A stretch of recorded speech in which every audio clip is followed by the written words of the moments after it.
membajak sawah ketika hujan.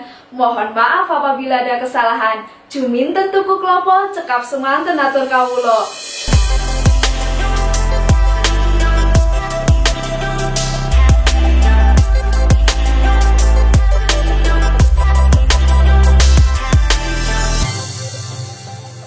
Halo sahabat juara, kembali lagi bersama saya Sofia Okaradiana di arena lomba berbagi informasi untuk Indonesia berprestasi. Ya sahabat juara, pada kesempatan kali ini saya akan berbagi informasi mengenai cara presentasi esai yang baik. Tentunya ketika lomba, cara kita presentasi tentu berbeda sekali dengan presentasi-presentasi yang ada di kelas, yaitu gimana caranya bisa memikat hati dewan juri. Presentasinya harus menarik dan harus bagus. Lalu gimana sih caranya presentasi yang baik untuk lomba esai? Nah sebelumnya, mari kita like, komen, dan subscribe agar channel ini bisa berkembang. Oke, langsung saja. Yang pertama yaitu, nah kita harus memperhatikan dewan juri. Jadi kita masuk ke panggung, jadi kita harus tahu dewan jurinya itu di mana, dan kita harus memposisikan diri kita itu agar tidak blocking ke dewan jurinya. Misalkan dewan jurinya serong, kita harus usahakan posisi kita juga menghadap dewan juri, dan kita tetap juga memperhatikan audiens. Nanti kita akan berkomunikasi baik kepada dewan juri maupun ke audiens. Nah selanjutnya ini tatap mukanya dewan juri. Nah itu kita harus, ketika kita mengucapkan salam sebelumnya, biasanya tim saya itu selalu salam badan. Jadi setelah salam badan, kita senyum, kita sapa dewan jurinya dengan senyuman, lalu mengucapkan salam itu dengan ramah. Nah kalau bisa teman-teman jangan lupa untuk menyebutkan nama lengkap dan juga gelarnya dewan juri. Namun kalau tidak tahu gelarnya, bisa menyebutkan namanya dewan juri saja. Oke, selanjutnya, karena biasanya kalau untuk acara lomba, biasanya panitia H-1 di acara technical meeting itu mesti menyebutkan backgroundnya dewan juri, nama dan juga gelarnya. Nah, teman-teman bisa mencatat nama dan juga gelarnya dewan juri untuk persiapan presentasi di hari hanya. Oke, selanjutnya yaitu menggunakan bahasa Indonesia yang baik dan baku. Misalkan teman-teman ingin memakai bahasa Inggris, misalkan ada jurnal yang teman-teman ambil dan pengen menyebutkan jurnalnya atau sumbernya, dan itu emang berbahasa Inggris, tidak masalah. Namun kita untuk presentasinya tentu menggunakan bahasa Indonesia yang baik dan juga yang baku gitu. Oke, selanjutnya, nah ini biasanya inilah yang menjadi pembeda kita dengan tim-tim yang lain, yaitu adanya pantun, puisi, dan lain sebagainya. Misalkan kalau saya presentasi, itu ada pantun. Nah misalkan pas lomba kebetulan di Universitas Pendidikan Ganesha atau Undiksa di Bali.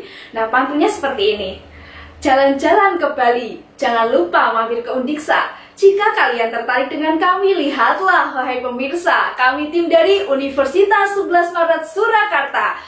Langsung menyebutkan saya Sofia Okaradiana dan teman-temannya siapa. Dengan bangga kami menginisiasi atau berinovasi apa, seperti itu. Nah itulah nanti yang akan menjadi pembeda. Selain puisi, kadang saya juga menggunakan kata-kata mutiara. Misalkan punyanya Meridiana atau yang lain sebagainya. Jadi mengambil kata-kata mutiara yang sudah ada atau kita membuat sendiri, tidak apa-apa. Jadi selain itu ada juga instrumen atau alunan alat musik atau instrumen yang kita ambil dari YouTube untuk menambah semangat dan menambah suasana kita saat openingnya. Oke, selanjutnya juga menggunakan media untuk opening agar menarik. Nah, biasanya kalau tim saya itu menggunakan kain diikatkan di sini, entah itu kainnya batik atau apa yang biasanya dipakai oleh orang-orang Banyuwangi. Nah, ini biasanya kayak blangkon tapi bukan blangkon, jadi bisa dipakai oleh perempuan dan juga laki-laki. Nah, kalau di Sumatera itu ada juga topi yang khasnya mereka gitu. Nah, selain itu teman-teman juga bisa menggunakan media yang lain yang bisa mensupport, yang bisa mendukung kalian saat presentasi. Oke, selanjutnya yaitu interaktif kepada audiens. Jadi teman-teman jangan hanya presentasi saja, tapi gimana caranya presentasi kita juga bertanya ke audiens. Misalkan ada yang tahu tentang apa, misalkan inovasi apa, misalkan ada yang tahu tentang tablet hisap inovatif kayak gitu, atau ada yang tahu tentang edible film. Nah, itu wujud interaktif kepada audiens maupun kepada dewan juri. Jadi kita tidak hanya pemaparan, tapi kita juga ngajak ngobrol audiens maupun dewan jurinya. Oke, selanjutnya selain itu juga tenang, tidak nervous. Nah, ketika kita nervous, kaki kita, tangan kita, muka kita itu udah kelihatan sekali. Apalagi dewan juri itu memperhatikan.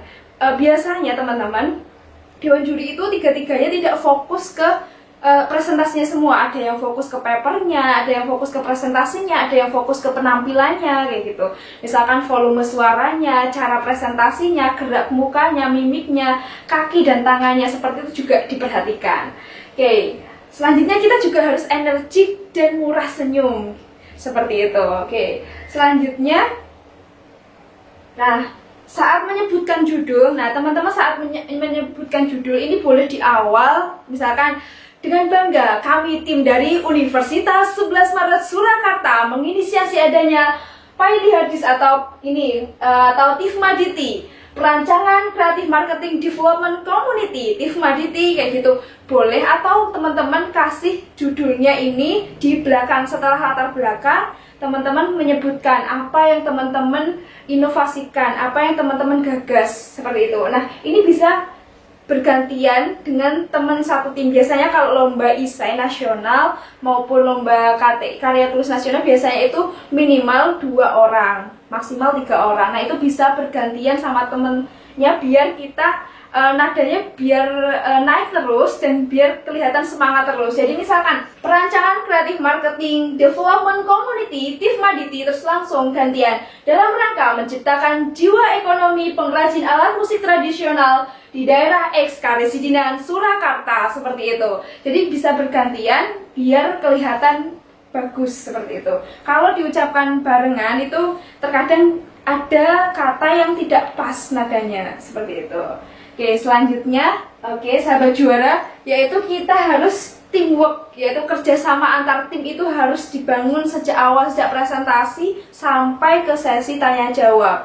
Nah, itu presentasi itu biasanya kan memegang nilai yang besar, biasanya 60% presentasi, 40% full paper atau karya tulis kita atau esai kita. Kadang juga 40%-nya itu presentasinya, ya 60% full papernya. Kadang juga 50% presentasi, 50% full paper. Tidak pasti, tapi kebanyakan lomba yang saya ikuti baik esai maupun karya tulis itu 40% full paper dan 60%-nya presentasi. Jadi teman-teman harus memaksimalkan ketika kalian itu presentasi. Oke, selanjutnya yaitu, nah, ketika kalian menjawab pertanyaan dewan juri, setelah mau menjawab, misalkan dewan juri udah bicara ini, jangan lupa untuk terima kasih atas pertanyaan Bapak atau Ibu, seperti itu. Itu merupakan salah satu attitude yang bagus untuk diterapkan. Nah, selain itu juga ciptakan closing yang menarik dan berkesan. Nah, seperti pantun lagi boleh, atau nyanyi juga boleh, atau yang lainnya. Kalau pantun, biasanya saya salah satu pantunnya yaitu seperti ini. Membajak sawah ketika hujan, mohon maaf apabila ada kesalahan. Jumin tentuku klopo, cekap semanten atur kawulo. Billahi taufik wal hidayah, seperti itu. Nah, kalau pengen kata-kata mutiara juga boleh, atau juga lagu. Saya juga pernah yaitu menciptakan produk yaitu hand sanitizer, dan itu belakangnya nyanyi lagu, yaitu instrumen lagu, seperti itu. Nah, itulah beberapa tips cara presentasi lomba esai ketika kita lolos sebagai finalis baik nasional maupun di antar sekolah gitu. Oke, semoga channel ini bermanfaat bagi teman-teman sekalian. Bye bye dan terima kasih.